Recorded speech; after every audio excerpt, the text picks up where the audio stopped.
오늘은 누가복음 13장 1절부터 17절에 나오는 말씀으로 여러분과 함께 은혜를 나누도록 하겠습니다.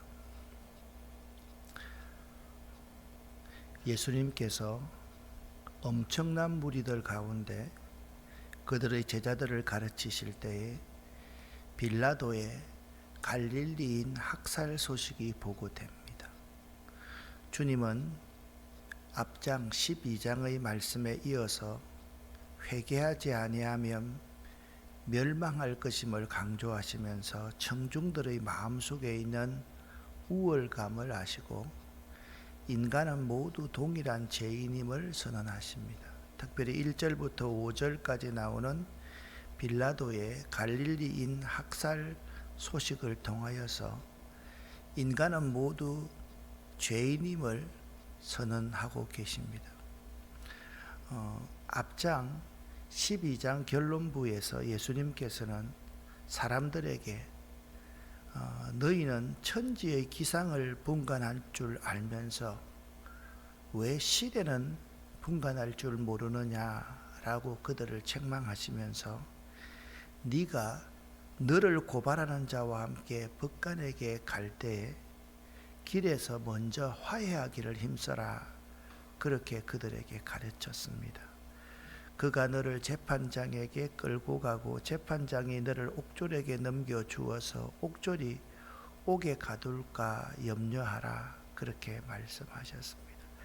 이제 12장부터는 본격적으로 예수를 따르는 제자들이 받아야 될 고난에 대해서 이제 배경을 깔고 말씀을 하십니다.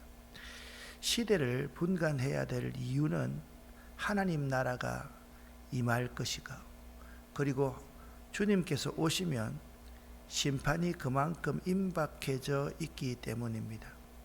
임박한 심판 앞에, 주님의 오심 앞에 사람들이 해야 할 것은 회개하는 것이었습니다. 예수님은 하나님께서 준비하신 심판의 불을 던지기 위해 오셨음을 이미 12장 49절에서 밝혔는데요.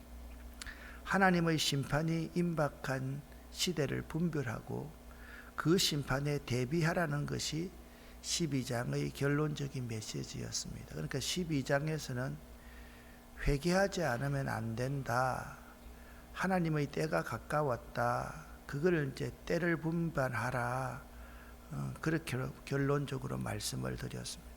이제 13장 1절부터 5절까지 말씀을 여러분과 제가 한번 읽어보겠습니다. 어떤 사람들이 예수님께 와서, 그때 마침 두어 사람이 와서 라고 개역 개정 사파는 말씀하고 있습니다. 계속 읽습니다.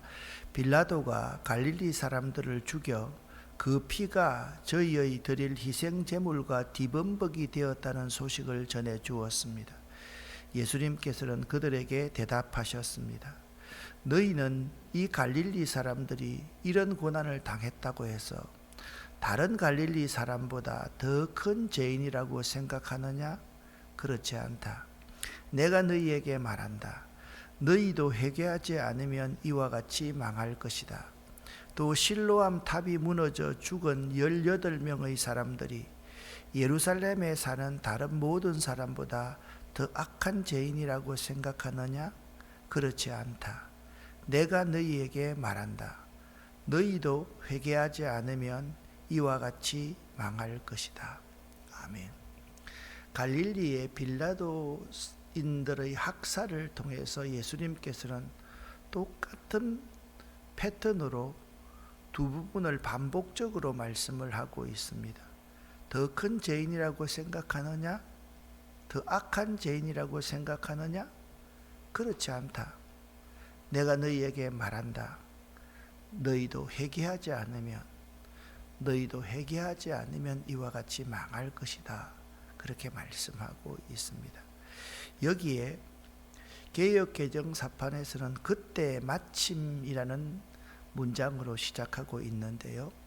이 그때 마침이라는 이 표현은 앞 이야기와 연결을 말해주는 동시에 어떤 예기치 않는 충격적인 사건이 일어날 것임을 말씀해 주는 단어입니다. 그때 마침 빌라도가 갈릴리 사람들을 죽여서 그들의 피를 하나님께 드리는 제물에 섞은 일이라는 매우 충격적인 사건이 예수님께 보고되고 있습니다. 여러 명의 갈릴리인들이 성전에서 빌라도에 의해서 살해당하였다는 것이 그 보고 내용인데요. 이러한 유의 사건들은 즉 식민지 통치자인 로마 총독과 비식민지 백성인 유대인들 사이의 반목 때문에 생겨나는 인명살상극은 당시에 흔했습니다. 역사가 요세푸스의 기록에 의하면 어떤 유월절 제사 때에는 3,000명의 유대인들이 제단에 바쳐지는 짐승들처럼 학살당한 적이 있으며, 또 다른 어떤 유월절에는 무려 2만 명이나 되는 유대인들이 학살을 당했다는 기록이 있습니다. 이 본문의 사건은 구체적으로 어느 때에 있었는지는 분명치 않고, 복음서 가운데 누가복음에서 나타나는 독특한 누가의 기록이다. 그러니까 누가가 사람들이 얼마나 악한가를 우리에게 보여주기 위해서 삽입해 놓은 중요한 한 가지의 사건입니다.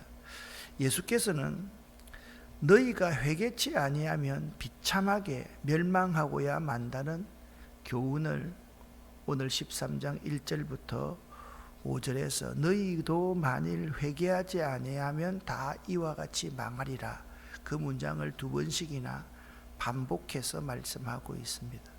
멸망에서 구원받을 수 있는 가장 확실하고 유일한 길은 회개이며, 그 회개의 유일한 근거는 중보자이신 예수뿐이라는 사실을 이 본문을 통해서 교훈해 주고 있습니다. 그리고 이 세상에서 받는 고난으로 그 사람의 죄가 평가될 수 없다는 교훈을 주십니다.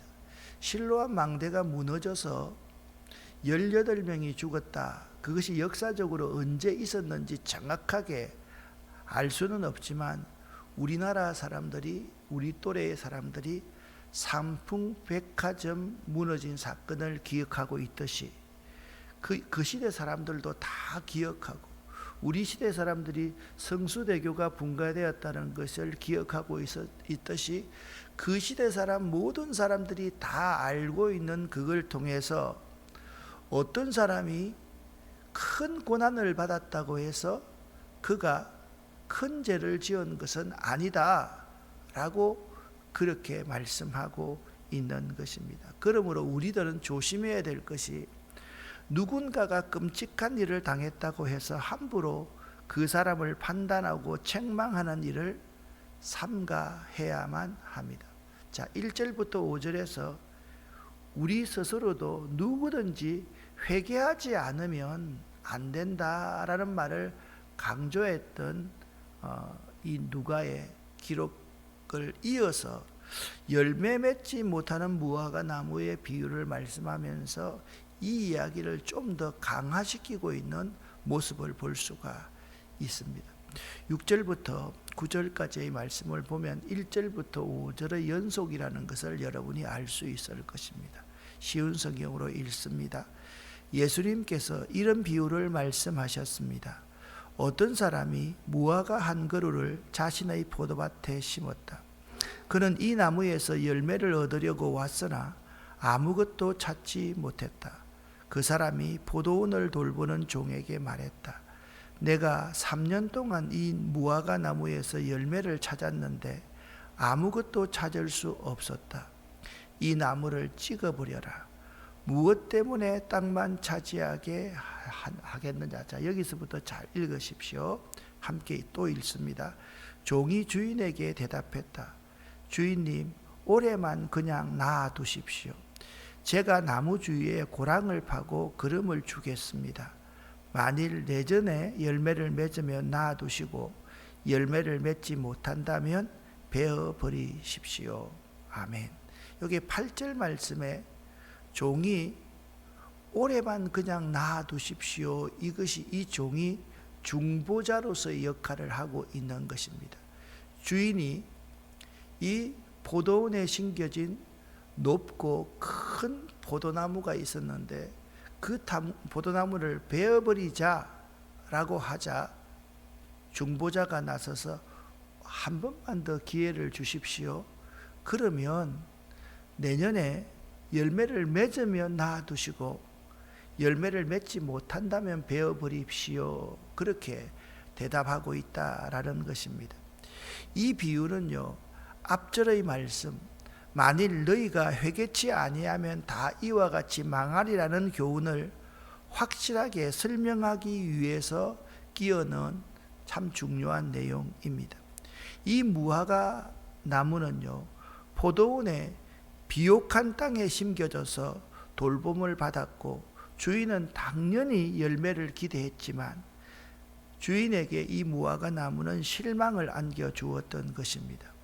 주인은요, 찍어버려라는 당연한 분부를 내리지만 그렇지 않습니까? 포도나무가 포도 열매를 따지 못하면 포도나무는 나무로서 쓸모가 전혀 없기 때문에 그렇습니다. 중보자인 가원직이 종이 중재를 함으로써 그 집행이 유예되고 있습니다. 그러나 언제까지나 연기되는 것은 아니지 않습니까?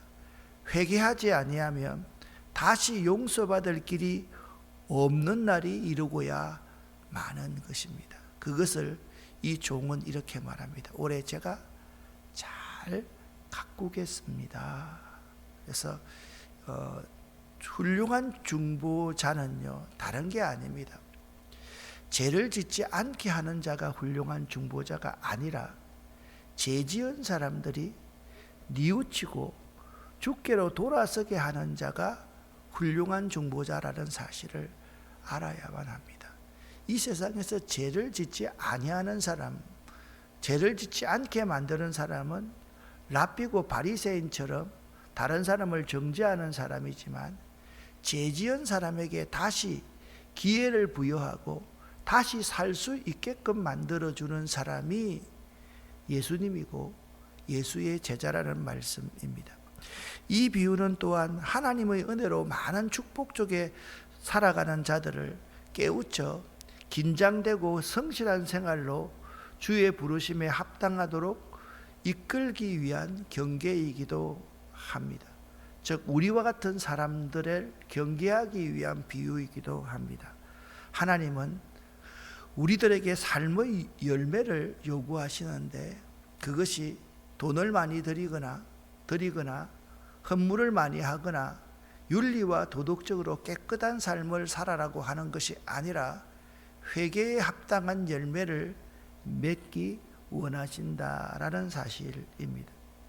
7절에 어찌 땅만 버리게 하겠느냐라고 말씀하고 있는데요, 아무런 열매를 맺지 못하면서 높고 덩치가 크고 오래된 나무일수록 포도원이 받는 해가 더욱 클 것임을 우리에게 말씀하고 있는 것입니다. 우리들 가운데서도 혹시 아무런 열매를 맺지 못하면서 높고 덩치가 크고 오래된 나무처럼 땅만 버리게 하는 무화과 나무가 아닌지를 생각해 봐야만 할 것입니다. 저를 비롯해서 여기 있는 우리 장로님, 안수 집사님, 근사님, 집사님들 모두가 한번 생각해 봐야 합니다. 내가 누군데, 내가 오래 믿었는데, 내가 여기서 중한 일을 하는데 그것이 중요한 것이 아니라 여러분과 제가 매 순간순간 회개에 합당한 열매를 맺고 있는가, 내가 부족하고 연약한 죄인이라는 사실을 알면서 자꾸만 내 자신을 쳐서 십자가 앞에 복종시키면서 그분에게로 나아가기 위해서 발부둥치고 있는가, 그걸 한번 생각해 보자라는 말씀입니다. 이제 똑같은 이야기가 다른 관점으로 기록되고 있습니다. 안식일에 18년간 병든 여인을 고치시던 이야기가 10절에서 17절에 나옵니다. 같이 한번 읽어보겠습니다. 개역개정 사판으로 읽습니다. 예수께서 안식일에 한 회당에서 가르치실 때에 18배 동안이나 귀신에 들려 앓으며 꼬부라져 조금도 펴지 못하는 한 여자가 있더라. 예수께서 보시고 불러 이르시되 여자여 네가 내 병에서 놓였다 하시고 안수하시니 여자가 곧 펴고 하나님께 영광을 돌리는지라. 회당장이 예수께서 안식일에 병 고치는 것을 분내어 무리에게 이르되 일할 날이 엿새가 있으니 그동안에 와서 고침을 받을 것이요 안식일에는 하지 말 것이니라 하거늘 주께서 대답하여 이르시되 외식하는 자들아 너희가 각각 안식일에 자기의 소나 나귀를 외양간에서 풀어내어 이끌고 가서 물을 먹이지 아니하느냐. 그러면 18배 동안 사탄에게 매임받은 이 아브라함의 딸을 안식일에 이 매임에서 푸는 것이 합당하지 아니하냐. 예수께서 이 말씀을 하시매 모든 반대하는 자들은 부끄러워하고 온 무리는 그가 하시는 모든 영광스러운 일을 기뻐하니라. 아멘. 여기 안식일은 하나님께서 천지를 창조하신 후 마지막 날에 안식하신 것과 십계명의 명령에 근거한 것으로서 유대인들에게는 매우 엄격하게 지켜지는 율법 조항이었습니다. 안식일에 결코 노동을 해서는 안 된다. 그것은 죽임을 당할 수 있는 죄다. 그렇게 그들은 생각하고 있었습니다. 여기 18년 동안이나 귀신이 들려 허리가 오부라져가지고 허리를 펴지 못하는 이 여인, 이 우리 한글 개역 개정판에는 이것이 생략되어 있는데 원어를 보면 앞에 보라라는 명령형 단어가 있습니다. 그러니까 보라라는 헬라어 이두라는 단어가 이 본절 첫 어기의 머릿말에 기록되어 있어서 누가복음을 읽는 독자들의 관심을 한 곳에 누가는 집중시키고 있습니다. 보라, 안식일에 18년 동안이나 귀신에게 사로잡혀서 병 고치지 못하고 불행하게 있는 한 여인이 있었다. 그 여인은 아브라함의 딸이다. 이것이 바로 전제입니다. 이 집중되는 관심의 대상은 18년 동안 병중의 고통을 당해온 여인이었습니다. 여기 두 가지 사실이 있습니다. 하나는 안식일입니다. 안식일은 꼭 지켜야만 되는 것입니다. 그 안식일에 18년 동안이나 고통받고 귀신에 사로잡혀 있는 한 여인이 있었습니다. 요 배후에는 이 여인과 똑같지는 않지만 다른 여러 가지 질병을 앓고 있는 사람들도 그 안식일에 그곳에 있었다라는 점을 전제하고 볼 수 있어야만 합니다. 이 여인은 허리가 굽어져서 혼자 일어서거나 머리를 들 수 없는 고통 가운데 있는 여인이었습니다. 누가는 이 여인의 병이 귀신에 의한 것임을 분명히 밝히고 있으며 18년이라는 세월의 병고는 더 이상 악화될 수 없는 최악의 상태, 그러니까 이 여인이 더 이상 인간의 힘으로는 고칠 수 없는 최악의 상태임을 이 여인이 귀신이 들렸다, 허리를 펴지 못한다, 머리도 들지 못한다, 그렇게 표현하고 있는 것입니다. 아마 누가가 의사였기 때문에 자세하게 이 여인의 병이 어떤 병인지를 알고 있었던 것 같습니다. 다른 경우에서와는 달리 이 본문에서의 특징은 예수님께서 그 여인이 고쳐달라고 말했거나 다른 사람이 요청하지 않았음에도 불구하고 자의적으로 이 여인의 병을 고쳐주고 있습니다. 여자여, 네가 네 병에서 놓였다라고 선언하십니다. 동시적으로 예수님께서는 그 여인에게 안수를 하여서 그 여인을 고쳐줍니다. 자, 안수하고 나서 그 여인의 믿음을 보시고 고쳐주는 것이 일반적인데 누가복음에서는 예수님께서 네가 네 병에서 노임 받았다라고 하고 나서 동시에 안수를 해서 그 여인의 병을 고쳐주고 있다라는 것입니다. 12절 13절을 함께 읽어보겠습니다. 예수께서 보시고 불러 이르시되 여자여 네가 내 병에서 놓였다 하시고 안수하시니 여자가 곧 펴고 하나님께 영광을 돌리는지라. 아멘. 그런데 여기 한 사람이 있습니다. 회당장이 있습니다.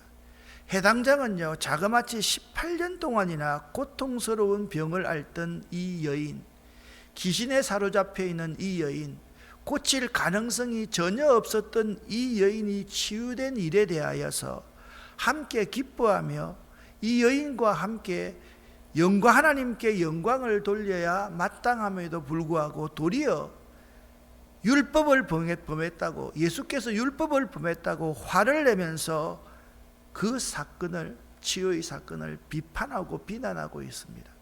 그의 태도는요, 진정한 의미에서 율법의 수호자가 아니라 그는 율법의 폐기자 모습으로 드러나 있는 것입니다. 이 자리에서 그런 일이 있었다라고 한다면, 아니 뭐 교회에서 왜 그런 짓을 하냐고 그렇게 말한다면 그가 정말 생명을 사랑하는 자이겠습니까? 여러분, 오늘 본문 말씀 14절 말씀을 보면 이렇게 말합니다. 참 합리적인 말 같습니다. 회당장이 말합니다. 분을 내어서 말합니다. 안식일에 병 고침, 일할 날이 6날이 있지 않느냐. 그동안 와서 고침을 받을 것이요 안식일에는 하지 말 것이니라. 이 말은 무슨 말씀입니까? 이 말 아닙니까? 고치지 말란 말입니다. 왜냐?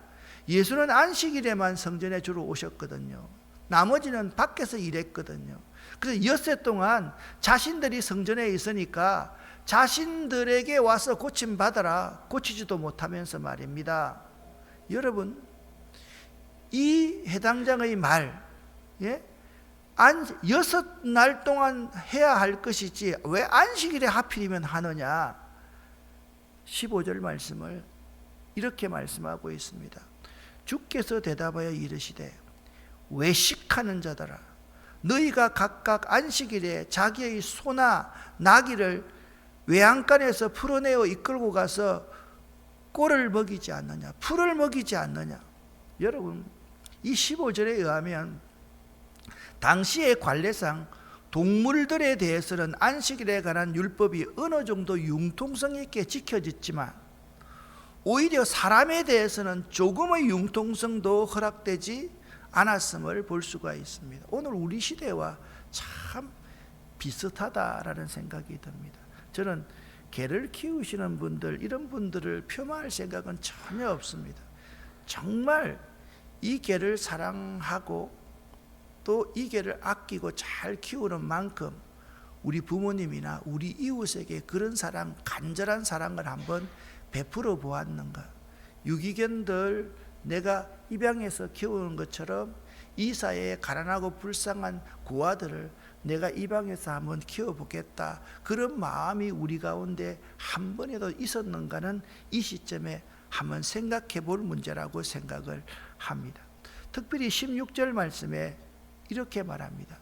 그러면 18해 동안 사탄에게 매임받은 이 아브라함의 딸을 이 안식일에 이 매임에서 푸는 것이, 고쳐주는 것이 합당하지 아니하냐. 여기 굉장히 중요한 헬라어가 있습니다. 합당하지 아니하다, 합당하다라는 이 에데이라는 헬라어는 반드시 해야 된다는 뜻의 데이의 미완료 가교형으로 이 여인의 병을 고친 것이 할 수도 있고 안 할 수도 있는 일에 대한 선택이 아니라 어떠한 경우에서라도 안식일을 지키는 것보다 더 중요한 당위성을 가진 일이, 이러한 불쌍한 여인, 사단에게 매여 있는 이 여인을 당연히 고쳐야 되는 일임을 예수님께서 강조해서 말해주고 있습니다. 우리들도 어떠한 경우에도 꼭 해야 될 당위성을 가진 행위들을 교리적인 해석이나 전통이나 간섭이나 그리고 율법적 비융통성으로 막는 자가 되어서는 결코 안 될 것입니다. 17절 말씀을 함께 읽어보겠습니다.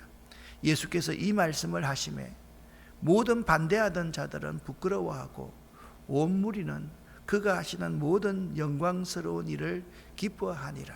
아멘.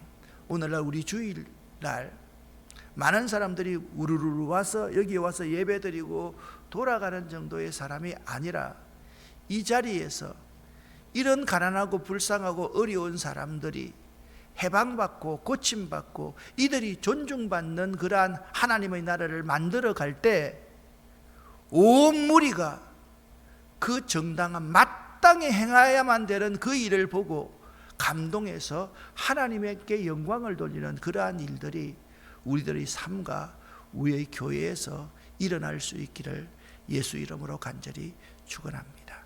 기도하겠습니다. 하나님 아버지, 우리에게 수요일을 주셔서 감사합니다. 사흘을 보내고 또 오늘 징검다리 예배드리는 날을 맞이하고 또 사흘을 보내고 주일을 또 맞이합니다.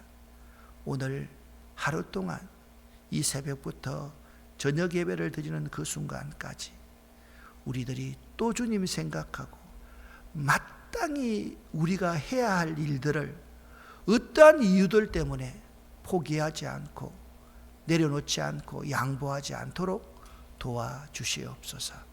오늘 우리 모두에게 은혜를 베풀어 주시옵소서. 예수 그리스도 이름으로 축복하옵고 간절히 기도 올립니다.